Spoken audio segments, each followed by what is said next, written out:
पुन्हा एकदा स्वागत। यानंतर आपण पुन्हा नाशिक परिसरात जाऊया। नाशिक शहरात सध्या गोदावरी नदीला पूर आलाय आणि नदीपात्रात एक कार बुडाली आहे आणि ती बाहेर काढण्याचे सध्या प्रयत्न सुरू आहेत। याबद्दलचे अपडेट आपल्याला देतोय शुभम बोडके। शुभम, गेल्या जवळपास अर्धा ते 1 तासांपासून हे प्रयत्न सुरू आहेत। आत्ताची नेमकी काय परिस्थिती आहे?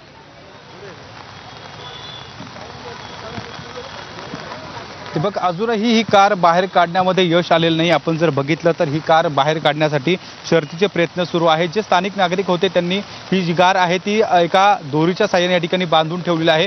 पुराचा जो वेग आहे तो मोठ्या प्रमाणात वाढताना पाहायला मिळतो, त्यामुळे आता काहीशी कार पुराच्या पाण्यामध्ये वाहून जात असताना आपल्याला पाहायला मिळत होती। मात्र आता ती दोन्हीने बांधून ठेवली आहे, त्यामुळे कार आता जरी स्थिर असली तरी जे प्रयत्न आहे ते अजून या ठिकाणी सुरू आहे। खरं तर मोठ्या प्रमाणात नाशिकच्या गंगापूर धरण परिसरामध्ये मुसळधार पाऊस सुरू आहे, त्यामुळे या पुराची भीषणता अधिक वाढत आहे, त्यामुळे पूर देखील मोठ्या प्रमाणात वाढतोय।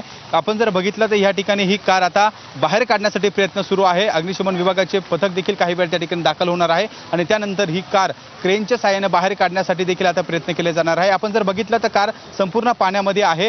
ही कार बाहेर काढण्यासाठी स्थानिक नागरिक मदत करत होते, मात्र आता स्थानिकांचे जे प्रयत्न आहे त्यांना यश आले नसल्यामुळे ही संपूर्ण आता कार बाहेर काढण्यासाठी अग्निशमन विभागाला देखील या ठिकाणी पाचारण करण्यात आलेलं आहे। दीपक, या कारचा मालक नक्की कोण आहे, तो या ठिकाणी उपस्थित आहे का?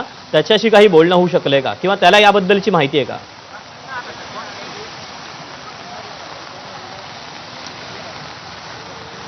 कार पूर्ण पाण्यामध्ये आहे, त्यामुळे ही कार नेमकी कोणाची आहे त्याची माहिती आता या ठिकाणी प्रशासनाच्या माध्यमातून घेतली जाते।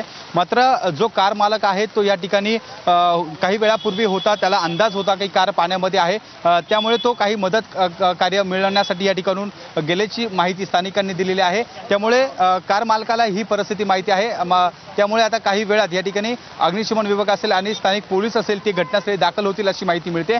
त्यामुळे आता ही कार काढण्यासाठी प्रयत्न सुरू असले तरी देखील जो कार मालक आहे किंवा स्थानिक नागरिक आहे त्यांच्या माध्यमातून काही वेळापूर्वी प्रशासनाला ही संपूर्ण घटनेची माहिती देण्यात आलेली होती आणि त्यानंतर प्रशासनाचे काही किंवा अग्निशमन विभागाचं पथक येण्यासाठी या ठिकाणी काही वेळ उशीर लागतो आहे, कारण आजूबाजूच्या परिसरामध्ये पाणी जे ते शिरले आहे, रस्ते बंद झालेले आहे, बाजारपेठांमधून जी अग्निशमन विभागाचं पथक या ठिकाणी येण्यासाठी अडचण निर्माण होत आहे। त्यामुळे काही काळ अजून ही कार बाहेर काढण्यासाठी लागणार आहे अशी माहिती आता सध्या आपल्याला मिळते आहे। दीपक, शुभम, धन्यवाद दिलेल्या सविस्तर माहितीबद्दल। अधिकचे अपडेट जाणून घेतच राहू।